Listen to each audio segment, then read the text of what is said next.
अच्छा सादिक साहब, ये आपका और पीपल्स पार्टी का जो एक इत्तेहाद हुआ है और वो आज नज़र भी आ रहा था ईवान के अंदर के एक ख़ासी तालमेल है, उस पर पीटीआई खासी मोतरज़ है। वो एक तो आपने ज़िक्र किया इमरान खान साहब का, लेकिन जहांगीर तरीन साहब ने ट्वीट किए कि ये खादिम आला जो हैं बड़े आसिफ ज़रदारी साहब को कहते थे कि उसको सड़कों पे घसीटा जाएगा, अब उनके साथ बैठे हुए हैं। फवाद चौधरी साहब ने कहा कि ये अलायंस फॉर दी करप्ट है जो है, ये मिल गए ये। वो तो अक्सर यही कहते हैं कि आप करप्ट है, मुकवका है, ये है वो है। लेकिन बाद मुबसरीन का ख्याल है कि इसमें सबसे बड़ा रोल जो है वो ख़ुद हुक्मरान जमात का है कि उन्होंने जिस अंदाज से हुक्मरानी की है और जिस अंदाज से अपोजिशन से सलूक किया है, वो एक दूसरे से मिलने में मजबूर हो गए।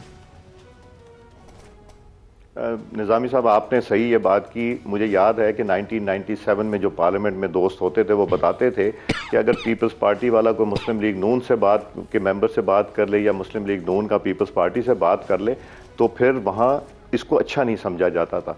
एक मैं क्रेडिट दूंगा मुशर्रफ साहब को, जिन्होंने 2002 में मुस्लिम लीग नून और पीपल्स पार्टी को इकट्ठा किया, और COD का इसमें बहुत बड़ा एक रोल था, मोहतरमा शहीद का और नवाज शरीफ साहब का बड़ा पॉजिटिव रोल था।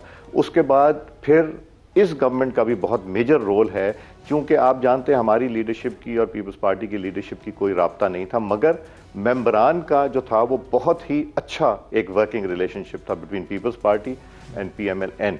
मगर ये जो अलायंस बना है इसमें सिर्फ पीपल्स पार्टी PML नहीं है, इसमें MMA है, इसमें ANP है, इसमें हम विद इन द पार्लियामेंट जो है वो पार्लियामेंट्री पार्टीज होंगी, और मेंगल साहब भी हैं, आउटसाइड द पार्लियामेंट शेरपाव साहब भी हैं, महमूद खान अचकजई साहब भी हैं, हासिल बजिंजो साहब भी हैं। इनकी सारी जमातें जो हैं ये मिल के हम लोग अलायंस की बात की है। और अभी जो हमारी ये पहली इनिशियल मीटिंग हुई है उसका जो सबसे इम्पॉर्टेंट इशू है मैं बता दूं, ना हम गवर्नमेंट को डिस्टेबलाइज करना चाहते हैं, ना हम गवर्नमेंट को, हम प्राइम मिनिस्टर को डी सीट करना चाहते हैं या उनके अगेंस्ट वोट ऑफ कॉन्फिडेंस लाना चाहते हैं। हम चाहते हैं ये चलें, ये अपना काम करें और पाकिस्तान को संभालने की कोशिश करें। इस तरह की कोई ना इनको फिक्र होनी चाहिए, ना डर होना चाहिए।